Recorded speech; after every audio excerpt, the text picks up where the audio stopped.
नमो नारायण, जय महाकाल, जय मां बगलामुखी। सभी मेरे दर्शकों का बहुत बहुत स्वागत है, अभिनंदन है। आशा करता हूं आप सभी लोग स्वस्थ होंगे, आपकी आध्यात्मिक उन्नति आगे बढ़ रही होगी। और देखिए जी, आज का मेरा वीडियो है, जो मेरा टॉपिक है, वो कहता है कि इन 7 गलतियों के कारण आपको नहीं मिलती है दिव्य शक्ति, नहीं आती है सवारी, कोई भी पूजा आपकी फलित नहीं होती है, पूजा अर्चना साधना सब व्यर्थ हो जाती है, जितना भी आप कर्म करते हैं वो सब आपका व्यर्थ हो जाता है। एक कमेंट मुझे आया था कि पूजा का फल कभी खराब नहीं होता। मैं आपको बता दूं, जो भी इंसान पूजा पाठ फॉर्मेलिटी के लिए करता है, पूजा पाठ में ये 7 गलतियां करता है, तो वो कितना भी अच्छा काम कर ले, कितना भी भगवान को अच्छा अच्छा भोग लगा ले, कपड़े पहना दे, वो कभी भी जिंदगी में सफलता नहीं पा सकता। ये बिल्कुल उसी तरीके से है कि 700 चूहे खाकर बिल्ली चली तीर्थ को, तो ऐसा नहीं होता है। ये 7 ऐसी गलतियां जिनके कारण आप कभी भी सुख नहीं पा पाते हैं, कभी तरक्की नहीं कर पाते हैं। मैं एक एक करके आपको ये 7 सबसे इंपॉर्टेंट चीज बता रहा हूं, और अपनी जिंदगी में अगर आपको सफलता पानी है तो गांठ बांध लीजिए। अगर आप सक्सेस होना चाहते हैं तो इन 7 चीजों का कभी भी भूल कर अनादर ना करें, इन 7 गलतियों को मत दोहराएं। पहली गलती, देवता एक साथ कई देवताओं का जाप करना, हमेशा एक देवता की दूसरे देवता से तुलना करना। गुरु जी, कौन सा देवता बड़ा है, मैं किसके मंत्र करूं, किसका मंत्र जल्दी सिद्ध होगा, कौन से देवता जल्दी देंगे। जल्दी जल्दी के चक्कर में हमेशा ट्रेन निकल जाती है, एक बात याद रखिएगा। साधना का पहला नियम ही धैर्य होता है, दूसरा चीज होता है आस्था यानी विश्वास।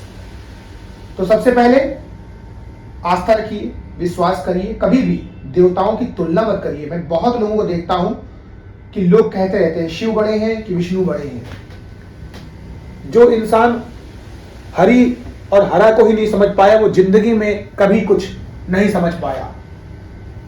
भगवान शिव विष्णु भगवान की पूजा करते हैं, भगवान विष्णु शिव भगवान का ध्यान करते हैं, तो इनमें अंतर करने वाला ही सबसे बड़ा मूर्ख है। तो कभी भी अपने देवी देवताओं का अपमान मत करें, उनमें तुलना मत करें, एक साथ कई देवताओं का जाप मत करें। ईश्वर एक ही है, एक ही निराकार है, एक ही परम ब्रह्म है।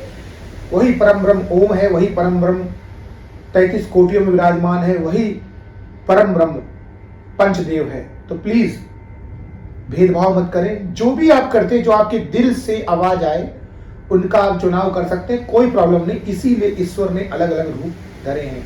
तो अपने देवताओं का चुनाव मत करें, अंतर मत करें। दूसरा, वेदों का, बहुत से लोग वेदों को, पुराणों को, शास्त्रों को मानते ही नहीं है। कुछ भी अगर तर्क वेदों में भी दिया जाए तो वो उसको भी धत्ता बता देते हैं। अगर कोई भी इंसान, मैं यूट्यूबर की बात कर रहा हूं, मैं साधु संत की बात कर रहा हूं, अगर वो बोल रहा है कि ये चीज गरुड़ पुराण में लिखी है, ये शिव पुराण में लिखी है, तो इंसान उसको पढ़ने की बजाय उससे तर्कबाजी करेगा। आपको भी भगवान ने इंद्रियां दी है, मेहनत करना अगर आपको पसंद है तो जाके उन वेदों को पढ़िए, आपको पूरा सब समझ में आ जाएगा, सार मिल जाएगा। लेकिन अगर आपके पास ये समय नहीं है तो आपको उस चीज का आदर करना चाहिए, और आपको लड़ना झगड़ना भी नहीं चाहिए। अपने वेदों का, अपने शास्त्रों का हमेशा सम्मान करिए। शास्त्रों में जो बात लिखी गई है बहुत सोच समझ के लिखी गई है, और ये आप जब आए थे उसके भी कई पूर्वज जो निकल गए हैं उन समयों से लिखा हुआ है। तीसरी बात, जो भी इंसान जानवरों का अनादर करता है, जानवरों को मारता पीटता, और खास करके गाय की बात कर रहा हूं, वैसे तो हर जानवर का हमेशा सम्मान करना चाहिए, उन्हें प्यार से रखना चाहिए। जानवर बेजुबान होते हैं और आपसे ज्यादा समझदार होते हैं, इंसानों से ज्यादा वफादार होते हैं। तो गाय, जिनमें सभी प्रकार के कोटि देवता विराजमान रहते हैं, जिन्हें हम कामधेनु के नाम से भी जानते हैं, जिनके दूध में, इन गाय के दूध में इतना पावर होता है कि जितना पावर एक माँ के दूध में होता है, और किसी भी अन्य जानवर में ऐसे दूध में इतनी पोषण तत्व नहीं पाए जाते जो गाय में पाए जाते हैं। तो गाय भी एकदम इसीलिए कामधेनु कही गई है, क्योंकि वो भी सृष्टि में जो सूर्य होते हैं, जो ऊर्जा देते हैं, जो जगत का पालन पोषण करते हैं, उन्हीं के जैसा दर्जा इनको प्राप्त है। चौथा चीज, आपकी गुरुदेव, आपके कैसे भी गुरुदेव हो, पाखंडी हो, ढोंगी हो, ये उनकी कर्म है, लेकिन आपको कभी भी उनका अपमान नहीं करना है। अगर आपने किसी भी गुरुदेव से दीक्षा ले ली है, कोई भी गुरुदेव हो, आपको आपने दीक्षा ले ली है और आपको लगेगा कि ये गुरुदेव धूर्त थे, लेकिन उनको फिर भी आपको भला बुरा नहीं कहना है। वो धूर्तता उन्होंने दिखाई, उनके कर्म थे, आप अच्छा जबान रखेंगे, ये आपका कर्म है। तो हमेशा अपने गुरुओं का सम्मान करें। मैंने बहुत जगह ऐसा देखा है, एक जगह कुंडली दिखा ली, फिर दूसरी जगह दिखा रहे, दूसरी जगह दिखा ली, तीसरी जगह दिखा रहे, संतोष ही नहीं है कहीं पर भी। अपने गुरु से मंत्र ले लिया, फिर दूसरे के पास चले गए, उनसे भी मंत्र ले लिया, तीसरे से भी ले लिया, दीक्षा बट रही है फ्री में, ले लो ले लो। कहावत सुनी है आपने, भेड़िया आया भेड़िया आया, बस ये बिल्कुल उसी तरीके से होती है।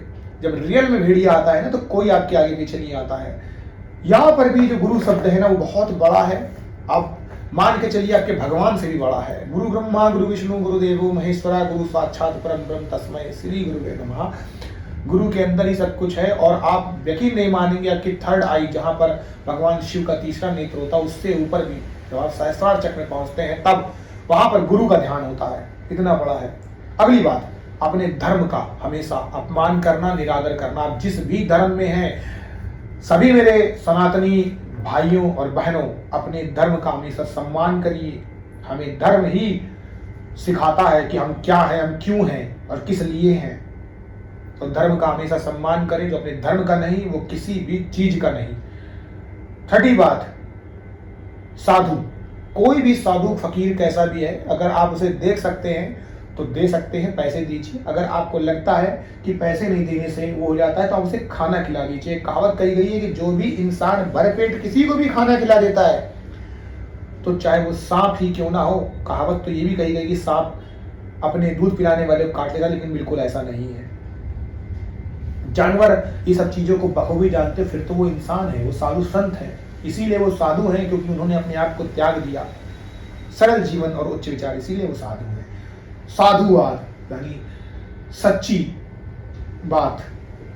तो सच्चे होते हैं तो उनका अपमान मत करें। अब सबसे इंपॉर्टेंट, अपने माता पिता। जो भी इंसान अपने घर में अपनी माता, जो जगत जननी माँ दुर्गा होती हैं, जो पिता जगत पिता महादेव होते हैं, जो माता पृथ्वी से बड़ी है, जो पिता आकाश से ऊंचा है, उनका अपमान करके वो सोचता है कि मैं पूजा पाठ कर लूं, वो इंसान दिव्य शक्ति क्या, किसी भी प्रकार की पूजा में बैठने का भी हकदार नहीं है। तो ये 7 चीजों का अपमान करने वाला, 7 गलतियां करने वाला इंसान दिव्य शक्ति क्या, किसी भी शक्ति को पाने के योग्य नहीं होता है, अपने आप से ही अपने पतन का कारण बनता है। तो जो लोग मेरे चैनल पे नए आए हैं, मेरे चैनल को लाइक और सब्सक्राइब करें। जो चैनल पे पुराने हैं वो लोग, बहुत बहुत स्वागत है उनका, बहुत बहुत शुक्रिया, धन्यवाद कि आप सब लोगों ने यूं ही प्यार अपना बनाए रखा है। अगर मेरे वीडियो को आप इस 8 मिनट तक सुन चुके हैं, तो मैं आपको तहे दिल से धन्यवाद कहता हूं, क्योंकि आपके अंदर बहुत अच्छा पेशेंस है, जो आप मुझे सुन पा रहे हैं।